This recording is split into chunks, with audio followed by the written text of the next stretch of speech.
the things that stand out the most are people are usually too modest.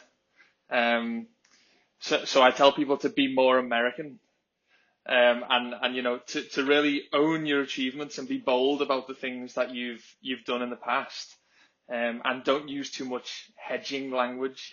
Don't say, oh, at some point we're going to do this, this, and this. Just use assertive language and say, this is what we've done, this is where we're going. Nothing's going to stand in our way. That kind of approach, because the companies you're competing with will do this. So you kind of have to, and it's hard for me to say because I'm British and we're supposed to be very self-deprecating and quite modest, but I've had to learn to be a bit more bold and proud about the things we've achieved. The other things are, I think, write a lot about your previous execution and what you've achieved so far.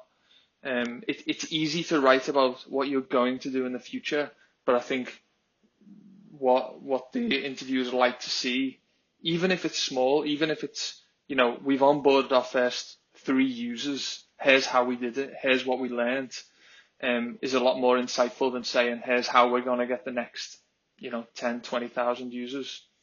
And on that similar thread, be proud about your traction, even if it's small numbers like this.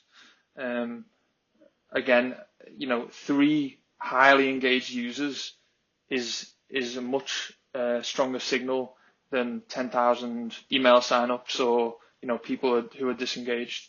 So I think it's okay if it's small numbers, but again, own it. Talk about what you've learned from those people, because it all counts as traction, and it's what YC like to see.